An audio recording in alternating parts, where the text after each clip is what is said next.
Good evening, everyone. I'm Felicia Malelli, Board Chair of New Jersey Public Health Innovation PAC. Joined tonight with me is our Board Treasurer, Lori. Hi, Lori. Hi. Tonight's special guest for this highly anticipated PAC Chat is Senator Declan O'Scanlan of Legislative District 13. Lori will walk us through exactly why this is so significant in just a moment. But for anyone tuning in with us for the first time, I wanted to say welcome. And if you have been with us before, welcome back. For those of you who are new, I will briefly tell you about who we are as a PAC and why we launched. NJ5 PAC, or New Jersey Public Health Innovation PAC, is an independent, nonpartisan, nonprofit, grassroots political action committee. Our board of directors came together as concerned New Jersey residents who now volunteer their time and are equally committed to protecting and strengthening health freedom here in New Jersey. Our goal in establishing a political action committee was to give the conversations around health freedom, bodily autonomy, and parental rights a place at New Jersey's political table. With each meeting, event, and live PAC chat such as this, the conversations with legislators have been become a bridge between New Jersey state legislators or a candidate and the health freedom community. So we have been working to hold them accountable for their positions regarding health freedom and will continue to do so.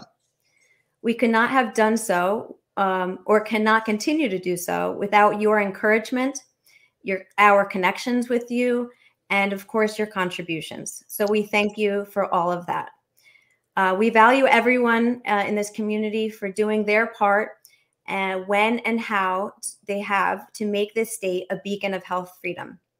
So exactly what is a political action committee and how does it work? Simply put, a PAC collects contributions from individuals like yourselves, and then those funds are pooled together to implement strategically to influence key campaigns throughout the state. And a PAC's goal is to seek candidates who align with their mission so that they can be an advocate or a voice for us in Trenton, and ultimately strengthen our rights and freedoms and get the state back on course. So NJ5 PAC and its contributors believe that all decision making when it comes to health and medical choices should be left to the individual. So now I encourage you, if you want to learn a little bit more about us, to go to our Facebook page, our website at www.njphipac.org and check out our site, learn about our mission. There's a frequently asked questions page there. Also, our 2021 endorsements and voters guide. So that gives you a little insight about who we've been reaching out to and what we've been doing the last several months preparing for this past election. In regards to the election results, I know there's a lot of anticipation about our results, and we plan to roll those out shortly. Probably around mid-November. We're waiting for those polls to be, all of the votes to be counted, and then we will bring those out for you.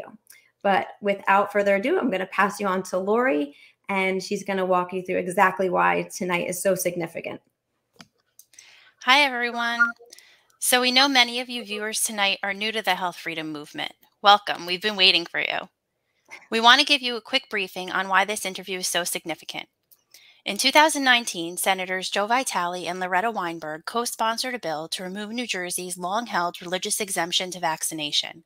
What this exemption does is provide an opt-out for vaccinations to families who religiously object to vaccination. The bill was short on votes, and on January 9th of 2020, Senator Declan O'Scanlan agreed to vote yes as long as there were a carve-out for private schools. Ordinarily, this is something Steve Sweeney would never have conceded to. However, he knew he needed the vote, so he agreed to amend the bill. The bill still did not have enough votes to pass, and this amendment made the bill even less palatable to many legislators due to what they felt was an unequitable application. In January 2020, when this bill was killed with the help of many concerned parents and health freedom fighters in this state, and I'm sure many of you watching, so thank you. This has and always will be a collaborative mission. We all put our families first, and it shows in our large successes. We all have a piece of that credit for that day and all those days in Trenton fighting to get this bill killed. The world has dramatically changed since January 2020. What we thought we were fighting for was just our kids to go to school, and now we know the fight was for much, much more. The mandates have affected every part of every single person's lives, those of our children, and more than ever, people are understanding our fight and the urgency of maintaining any semblance of freedom. Our bill was killed in the Senate after passing Assembly and being eagerly waited by Governor Murphy to sign. The session between now and January is called lame duck. It's after Election Day when the current legislators vote on bills before the newly elected legislators are sworn in. Loretta Weinberg and Joe Vitale have been quoted as recently as yesterday saying that they plan to bring back our bill and they believe that they have the votes. We're not so certain. We at NJ5 PAC have had the pleasure of meeting with Senator O'Scanlan on multiple occasions throughout this year, and we are happy to bring him on live for you to see firsthand his current position on mandates. So I will pass it back to Felicia to do the honors. Thank you, Lori. Thank you for that breakdown. And so now for the big questions of the night, we'd like to introduce Senator Declan O'Scanlan. Hello, Senator. You're muted, Senator. Oh, you're muted.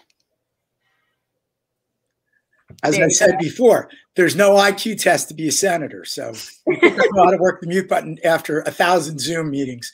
Hello, Lori. Hello, Felicia. And hello to everyone watching tonight. Looking forward to the discussion. Happy to be here. Thank you. Thank you for joining us. As we mentioned, this is highly anticipated. We have a lot of viewers already on anticipating this conversation. So we'll get started right off the bat. But first I wanted to say congratulations for your big win this election season and maintaining your seat. Thank you. Thank you. It was the win we wanted here and in other districts. And everywhere we won, I think probably with some credit to you guys and a lot of people watching us tonight. So it's much appreciated. Yeah, definitely was a large voting block this season, and you know, yourself recognizing that, and some other legislators as well, seeing that there was significant wins potentially in several districts because of the voices and concerns of parents. So from your view, let's look back at 2019. Can you tell us what that looked like to you? I can. We really have to go back to 2016. Okay. Let me first start by saying that I'm an incessantly open-minded person. I weigh every issue that comes at me objectively as I can. We all bring our biases. And then I make decisions based on the facts before me. Sometimes those facts comply with a direction I sort of want to go in. Other times they don't. And it doesn't matter. I have to follow the facts. On these issues that we're talking about tonight, vaccines, body autonomy, and other issues too. It's easy to tell everyone everything they want to hear and win massive reelection numbers. But that gets us to where the state is now, certainly fiscally. Promising everything to everyone puts you on the brink of bankruptcy, which New Jersey would be without the federal money that came in because of the pandemic. So for me, it's all about following the facts before me, doing the right thing, communicating with everyone, which I did on these issues as well. So let's go back to 2016 when, I believe it was 2016, might have been 2017, when I was first approached regarding the removal of religious exemptions legislation.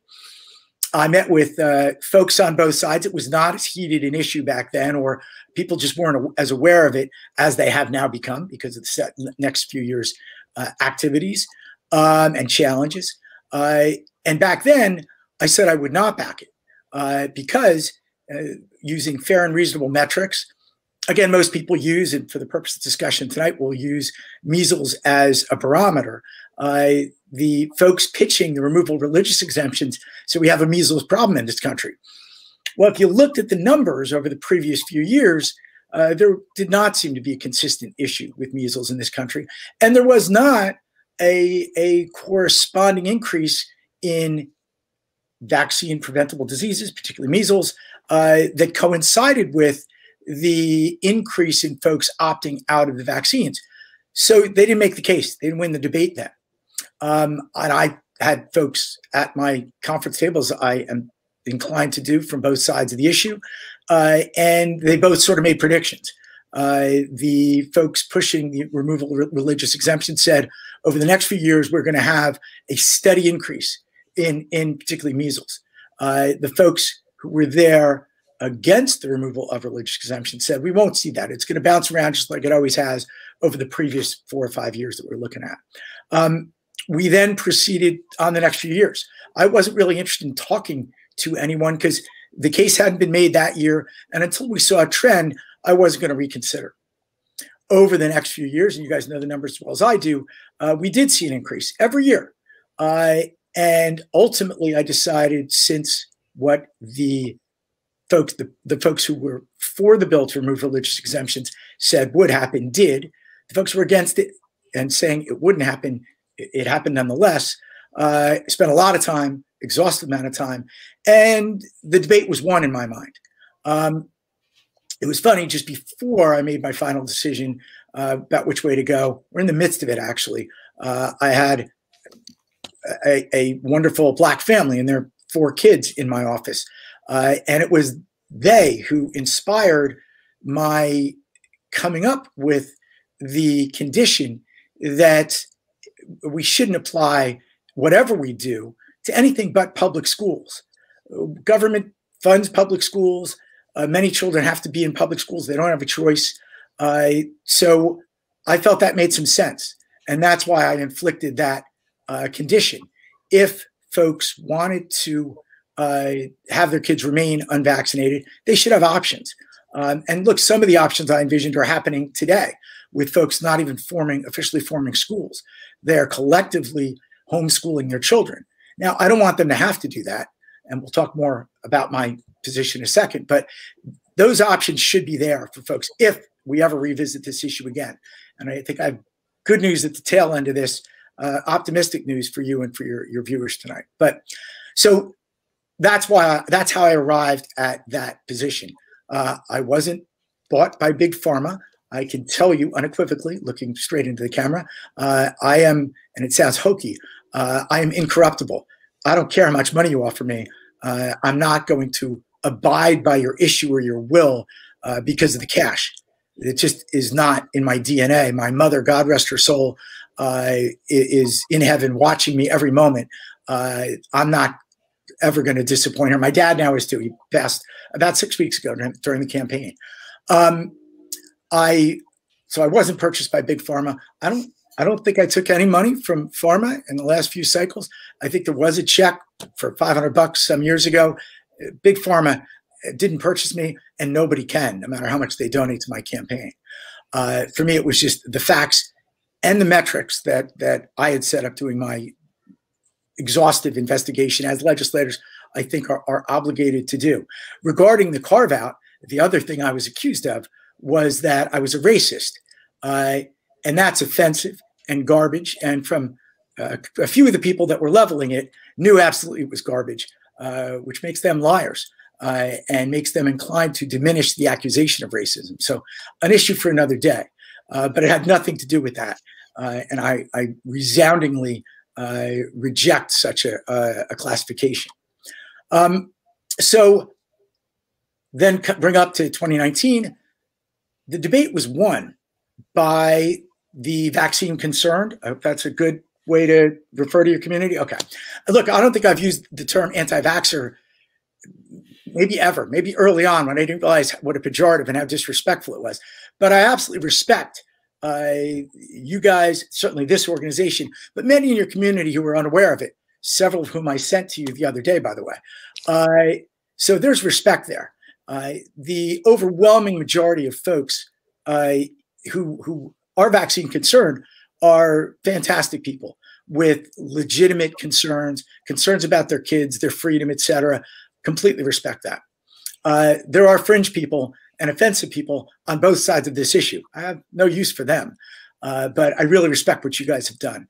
I count many people in your community now very good friends at this point after having this dialogue. So the greatest grassroots effort I've ever seen was over this issue by you guys and by many of the people listening tonight. It was incredible. It was amazing to behold, and it was democracy in action. Whether I agreed or not at the end of the day, I respected the hell out of the effort, and it was successful. And I respect that as well. So I know we have other questions. That is kind of where I want. Let me stop there, and I'll let you ask the next question. We'll go where you want to go, or I'll speak for an hour and a half, and you probably don't want that to happen. We're here. Yeah. But no. So before we get to the $1 million question, I just want you to provide a little introduction to let people know about you a little bit. I mean, honestly, we don't know too much. Got it. So I was born and raised in Monmouth County. I raised my kids here. I have my own business here. I pay taxes. I buy insurance. I've been, lucky to work my 80 hours a week and be able to afford to do things I really love. And one of those main things is politics. I joined the governing body of Little Silver back in 1994, which makes me much older than I think I should be. I served 14 years there, and with the goal of getting to the state legislature. That's really where I wanted to be. The issues that most impact people, practically speaking, are decided there in Trenton. If you gave me the opportunity to go to Congress tomorrow, or the U.S. Senate, I would probably turn you down. I love working with these issues. I love working in Trenton, and I think I can make the most difference in people's lives. We have great constituent services opportunities. We represent a manageable number of people, so very few people get left out. We don't say no frequently at all. So I ran for the first time in 2005. I lost by one of the closest legislative races in New Jersey's history then. It was down to one vote at one point, but it ended up being 65 votes. I came back in 2007 and won. And that was to the Assembly. I joined the Senate 4 years ago when Joe Carrillos retired. I got to move up, and it's a job I love. And it's one of the things I love most about it is interaction like this, especially with people that don't necessarily agree with me on every issue. I really enjoy the give and take. I enjoy the growth. I enjoy the input. And I think I said before, I'm a perpetually open-minded guy. So I am interested in the input. So there's me in a nutshell. Thank you so much. And now for the $1 million question that all these people are waiting for, where do you currently stand on the religious exemption repeal bill? And here's where I stand. So I'll tell you where I stand, and then I'll tell you something which they should also be on the edge of their seats about, is where I think it's going. So I believe that the debate was won, and I believe that it's unfair to the people that fought that fight to torture you every day with the possibility that we're going to bring this up over and over and over again. I don't think democracy should work that way. So I've said it for a while now, but I've solidified my position even more, that especially given what we now know about, if we're going to use the same metrics that I believe we should use, we went from, I think, 1,232 or so measles incidents in 2019 to numbers I just got today. I think we had 13 in the whole country last year. So there is no compelling public interest at this point. The suggestion that we're going to have an ever increasing rate of measles increase has been broken at this point. So that adds to the metric, and again removes the compelling emergent argument to move forward. So using the same metrics that I have used throughout, standing back, taking a breath, and giving everybody a break is warranted. How long should that go on for? My gut is, especially dealing with COVID and the interruption in all of our health delivery systems, is this should be several years before we revisit it. I will be against, and I've let everybody know this, the Democrat leadership, in case they were counting on my vote, in lame duck, which you mentioned what lame duck is. Let me give that a little color to lame duck. Lame duck is a period of time between an election and the new legislature where spineless legislators go to make real decisions when they're going to avoid accountability with voters. I got a problem with that. I don't believe we should be sneaking in and voting on significant legislation during lame duck. I don't think it's not there to give a free pass to legislators that want to avoid being accountable to voters.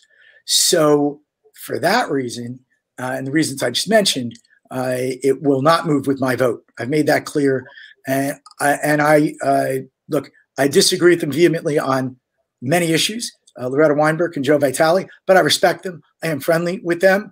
I realize they're arch enemies, some folks on this call, but I like them both. And I work with them where we agree and vehemently oppose them where we don't. And they are always, to their credit, really gracious and respectful. And that should be happening in all of these debates, agree or not. But I let the legislative leadership know, both houses, that my vote won't be there for this in lame duck. I have also said that unless we have a dramatic measles outbreak in the next couple of years, which I don't foresee happening, that it would be legitimate to bring this back up in that period of time. So I think on the religious exemption front, I think you guys have won. Certainly the lame duck period, I don't think it's going to come up. And I have serious doubts whether it will come up in the next couple of years. And I would be against it coming up again, unless something dramatic happens. You'd have to see some really significant measles outbreak. And by the way, look, I'm not the only one who thinks that. If we have a massive measles outbreak, or by the way, another thing we should probably put on the table that I'm just thinking about now, or another COVID, another viral outbreak that targets our children, then you're going to see we're all going to have another conversation. And that would be, God willing, that does not happen. I don't see any reason why it should. But you should know, if a legislator could be honest with you, we should be forthcoming enough to say that there are conditions where things could change. I'm not being a weasel there. I'm not trying to make an excuse and then go back on what I promised you tonight. You'll be part of the conversation, and you'll be an active part of it with me because you've earned my respect. And you have to have substantial change, either new virus or measles outbreaks, in order to get me to change my position on this going forward. It's quite possible we'll never have to have this conversation again if we don't, knock on wood, ever have a development of a new disease or an old one that re-threatens our children in a significant way. Well, there's where I am right now on that. I just wanted to interject because, this is why we have this platform, so that you, from your mouth to their ears, can transfer what you want to our community. It's very important for them to hear it directly from you. We've had nice conversations with you recently that have transpired to this. And I would just want to be clear to everyone watching that this is, excuse me, Senator, but this is exactly the reason we could not endorse Senator O'Scanlan because of this measles caveat. But we are thankful to know that we have his vote in our favor for lame duck and in this time period. And if things transpire, we are going to continue to have these hard conversations, and he's going to be open to them because of the relationship we've fostered with him, but also the relationships that he has in his district that have also helped us. That person knows who they are, who's helped broker this relationship. And we are very thankful to that as well. Mm-hmm. So I just wanted to address that as to how much integrity we want to put around our endorsement process, when we do endorse or recommend somebody, it is because of the vetting process that we have in place to solidify that they are completely with us in regards to health freedom and bodily autonomy. So just wanted to, I respect that as well. There was not a moment's resentment for me. Look, had you endorsed my opponent, I'm glad you didn't, because I don't think he would have been as valuable as I am to you. But regardless, had you endorsed him, I'd still be on with you tonight. It's part of my obligation and something I enjoy to be accessible and to develop respect, even if we might disagree. I think we are agreeing here substantially, and I think I bring considerable value to the table to these arguments going forward, given the fact that I can articulate the metrics behind my decisions, including my decision now to be a no vote and a vehement no vote. And I know there's other legislators that put some credence into where I am on this. So I think I bring some value, and I think that I help. I certainly am. I'm a big help to your cause right now. The metrics that I've used consistently help justify that position. So, and I think I can be an articulate representative of both sides of this going forward. And right now, one vehemently arguing against moving forward with religious exemption removal, number one. And number two, the other issue that we face is COVID vaccines, but I know we'll get to that. So there we are in complete alignment. Again, using my metrics, it is very hard. You can't really compare COVID and measles, for instance, but we'll get to that. I'll let you guys. I'll ask the question. So you have been very outspoken opponent for COVID and the mandates associated with that. Can you just elaborate as to why? Sure. What has changed in your mind since 2019 to completely flop this position? There isn't. It's not. My position is consistent. You can make an argument that, say again, measles, that you could have immunocompromised children, for instance, that are threatened by measles. They can go through their entire lives and never be exposed to measles, given our current level of transmission, which is extremely low, thank goodness, for various reasons. You can't make that argument about COVID. It's going to be endemic. Measles isn't endemic. COVID has reservoirs in animals. COVID is going to be around for years, and it's very likely that everyone is going to be exposed to it at some point. So that really rips the rug out from under those who want to mandate the COVID vaccine for adults or for children. Now, particularly children, it's the reverse for measles. If you get measles as an adult, it's much less virulent. You're much less likely to have a serious health outcome. Children are much more susceptible to serious health outcomes. It's the opposite for COVID. Children are not very proficient transmitters of COVID. We haven't seen on a regular basis that they're bringing home to grandma. Children are not particularly susceptible to serious health outcomes with COVID. For children, it's the flu or even less.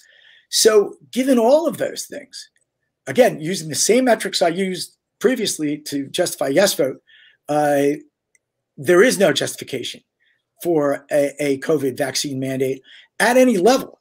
The people who are at risk, if you believe, and I do believe that the COVID vaccine is effective, even if you believe that, the people who are at risk from those not being vaccinated are other unvaccinated folks.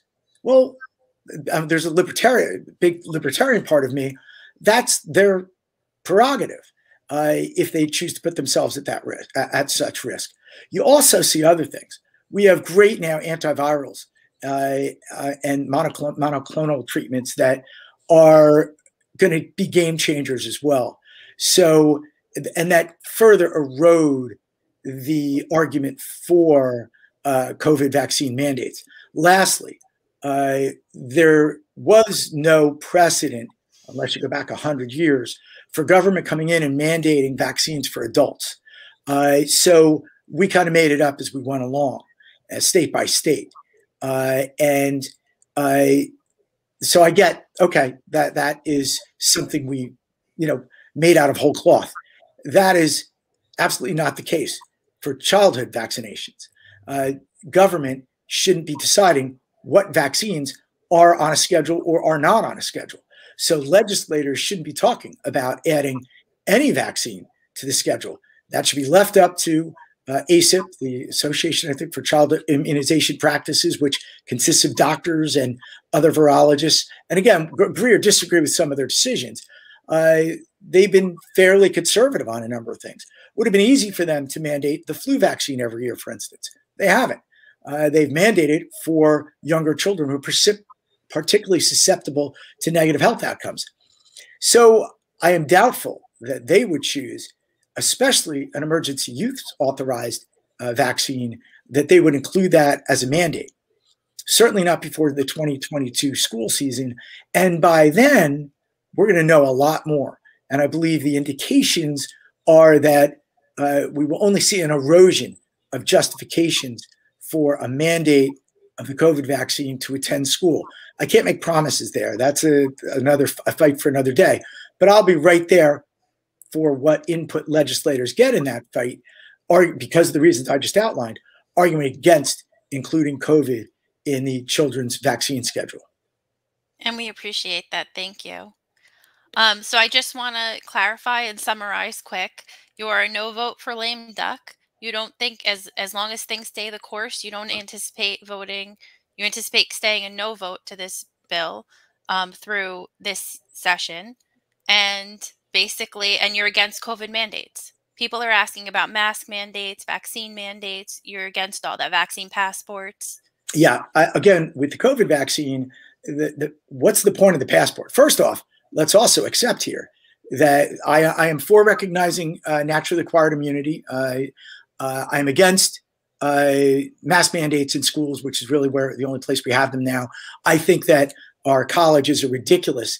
These institutions of higher education that are supposed to be teaching science are essentially denying science, but another story for another day.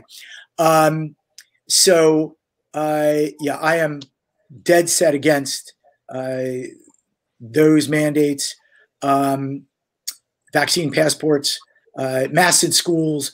There was a time early on when we had no idea what the hell we were dealing with. And I was all for taking, whatever drastic action. We didn't know. At the beginning, we weren't sure. And if you think about this, we got lucky in some respects. As much as this has been a horrific thing to go through, COVID could have had the transmissibility of measles and the virulence of Ebola. We could have been, that could have been incredible and incredibly deadly. We lost, 650,000 people now. Don't hold me to that, but we could have lost tens of millions of people had we had that combination, and that would have been had the potential to flip a coin to be that way. In many ways, COVID itself has acted as a test of our systems. One could argue a vaccine for some of our systems. And hopefully now for the rest of our lives, hopefully it never happens again. Hopefully we all are long gone and the institutional knowledge we developed with this never gets put back to use. But for the foreseeable future, for our children's lifetimes, or a significant portion of them, we're going to be able to deal with outbreaks like this much better and in a more sober and deliberative way. Early on, though, we didn't know because none of us have ever been through this before. 2 weeks to flatten the curve, right? There you go. And look, the lockdown initially, the closing of schools, I was skeptical, but when I thought about it, I thought, I really don't know. So doing all of that to begin with, no problem. I'm not a knee-jerk say knower. There's to coin a phrase. But as we went on, and as we realized what we were dealing with 2-3 months into this, we knew a lot more, exponentially more than we knew in those first few weeks. We started arguing with the administration over the severity of lockdowns. And then as we went into the spring, same thing, arguing about the science, and we knew overwhelmingly that the science said it was time to start opening up. The science said that being outdoors was a lot less hazardous than being indoors.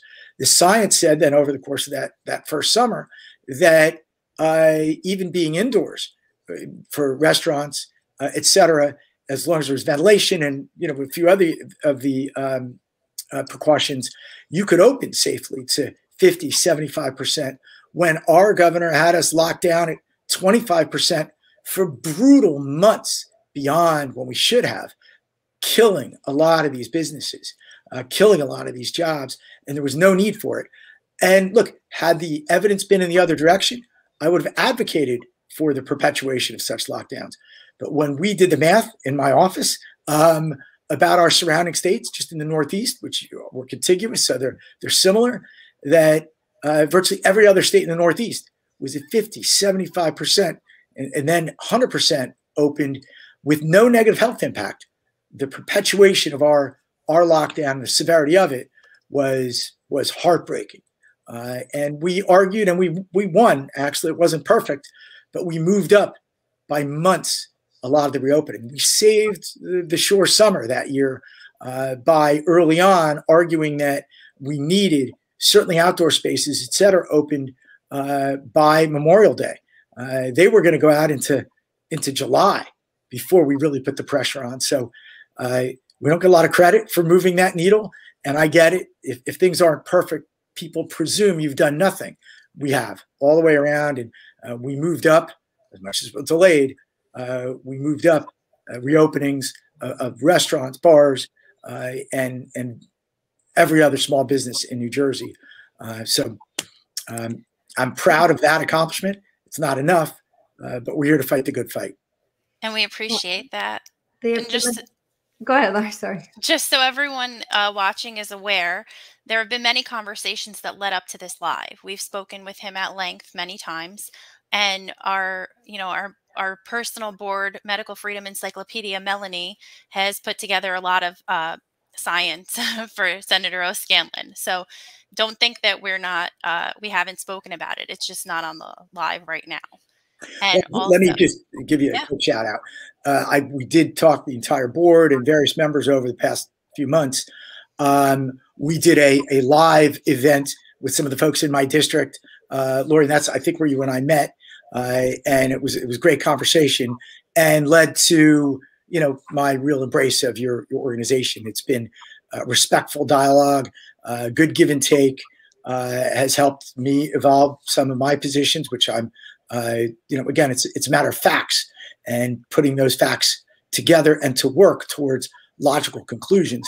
And it's been a real big help. So for everybody who's listening, you're well represented. You got good, responsible, informed, open-minded, great people to talk with. You got a board that's really representing you all very well.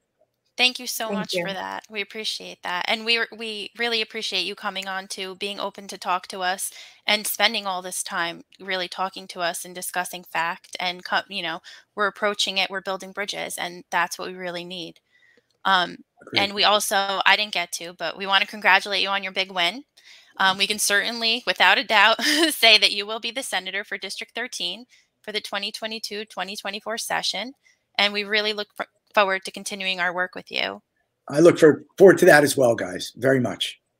So I just wanted to add that, the majority of what you said aligns, speaking for myself, with my values, and I would think that we represent the community. So thank you for sharing that.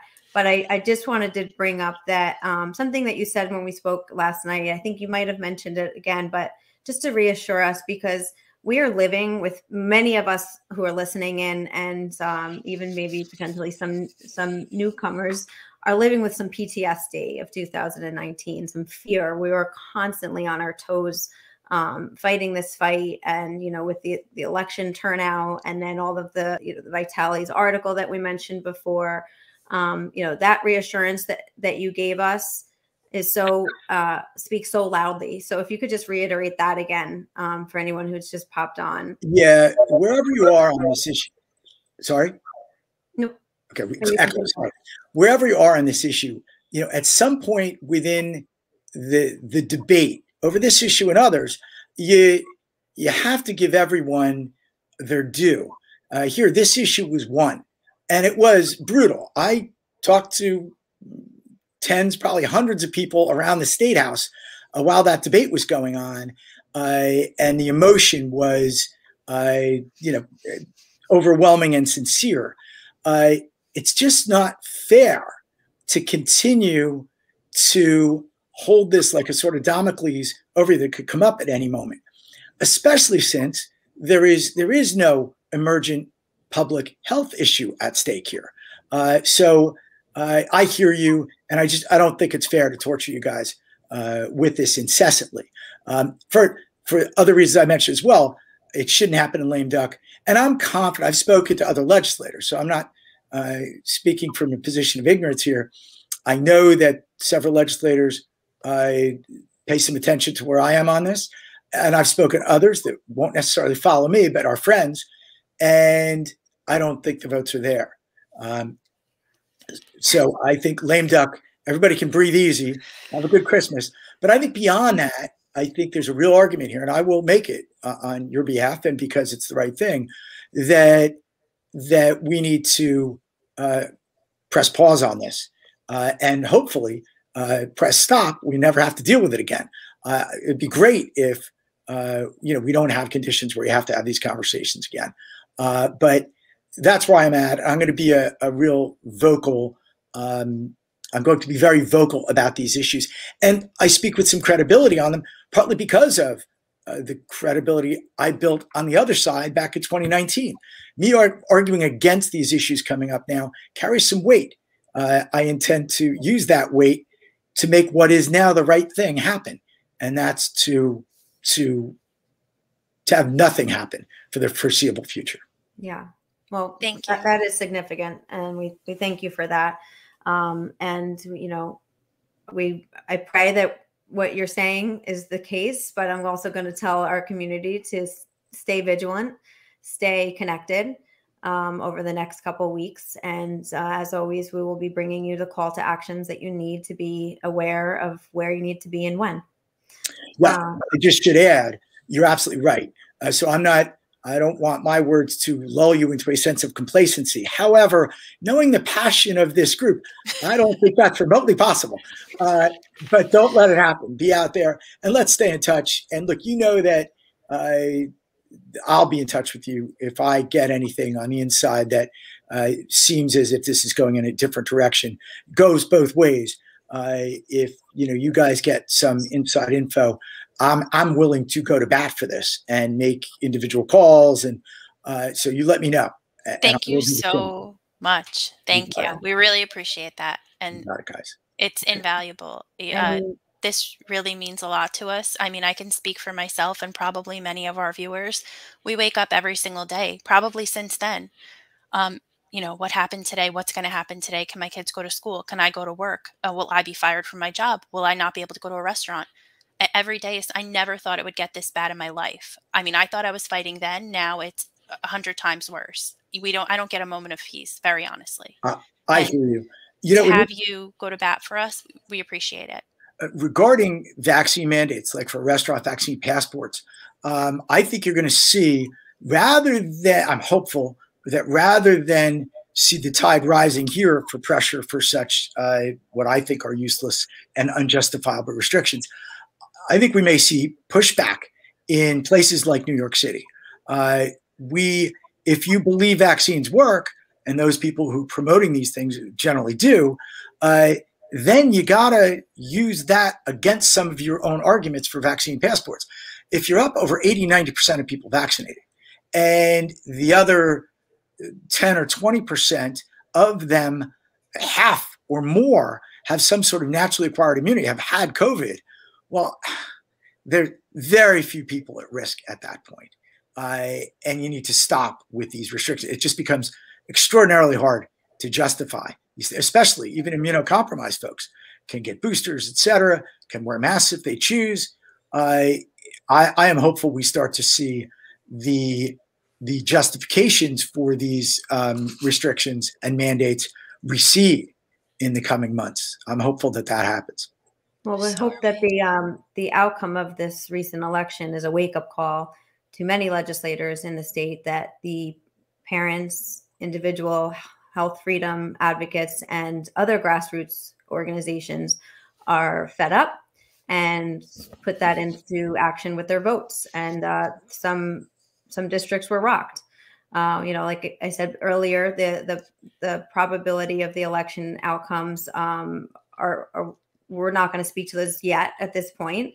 But it's pretty evident in many of them where the tide moved because of you're laughing at a comment?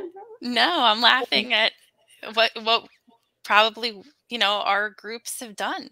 Yeah. Our grassroots effort did in a certain district. And, it's the days of comfortable, arrogant politicians patting parents on the head, saying, you shouldn't have any say over what your kids are taught, over any of these issues. I think you guys put a wooden stake right through the heart of that type of arrogance. And look, I think that's a good thing. I think it's a great thing, actually. We recently had on Ed Durr. If you didn't see that interview, you can see that in our news feed or on YouTube. I look forward to that. He's a colorful, wonderful guy. I've gotten to know him pretty well.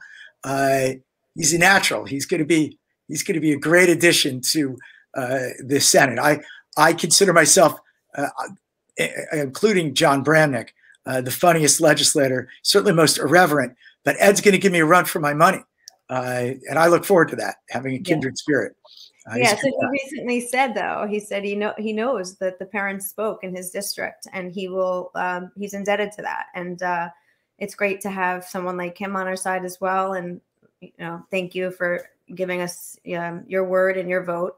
So I'm going to wrap up now, and we have one final question for you, Senator. Sure. What does health freedom mean to you? Well, look, you guys have defined it for me, right? It's a parent's ability to make their own decisions about what medical procedures their children will have, especially vaccines. But I think we need to go more global than that. So I think in a nutshell, that's what it means. By extension, for me, I err on the side of not wanting to mandate, put rules or restrictions in place. It isn't until the actions of one person might have an impact on another that government can start to try to justify stepping in. And again, that gets us all the way back to the beginning of the conversation, where I said no at first, unless and until it seemed as if there was, some wider threat, significant threat. But, applying that definition to COVID, especially with vaccines available for younger people now, if parents want to get their kids vaccinated, they have that option.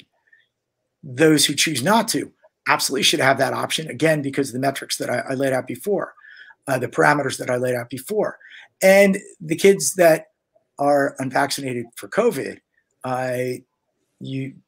you can't argue that they're in serious danger, because none of them are right now, and we don't see any dramatic. And now, look, there are exceptions, but Jack Ciattarelli was right when he said, maybe a little inelegantly, but his theme was that children are not most children are not significantly threatened by COVID. I hear some people push back and say, well, any danger is too much. Well, alrighty then, let's talk about the flu, which for many young age groups is as threatening or more threatening than COVID. Are they going to make the leap and say, we have to have masks forever? They're not. They won't. There is a certain amount of risk we all take, and we can back these people into a corner with their own arguments and justify that our argument against such mandates. I veered off as an example of where health freedom can be discussed, but there's my definition and an example of how I think it ought to be effectuated. Thank you. Thank you. Thank you for articulating that. So, to our community, if you appreciate the work we are doing to support the candidacies and candidates who align with our mission, please take a moment to make a contribution to NJ5 PAC by going to www.njphipAC.org/donate. We still have a long road ahead of us and always want to ensure we have legislators being our voice in Trenton. We will continue to use these contributions to fund this fight here in New Jersey, in the present and beyond. As I mentioned earlier, the success of a PAC relies on the contributions of individuals like you. Being a grassroots organization, we don't yet have contributions from large organizations or like pharmaceutical giants do, have millions coming in. But the efforts of the PAC and the contributions are become like a petition in the eyes of the legislators. They see who's supporting us and realize that this is a large voting block. So votes equals dollars, dollars equals votes in the eyes of legislators. So please continue to support us, follow us. Again, it's njphipAC.org. You could follow us on Instagram, Twitter, YouTube, Telegram, TikTok even, and continue to stay connected. And thank you for tuning in tonight. We hope you hope you can sleep well tonight, a little bit better tonight, knowing that we are one more vote up in protecting religious exemption and current medical mandates. Thank you for tuning in. Thank you, Senator. Thanks, everyone. A real pleasure. Thank you, guys. Felicia, Lori, rest of the board. Thank you all. Pleasure being here. Look forward to doing it again. Great. We look forward Good night, guys. to it. Good night.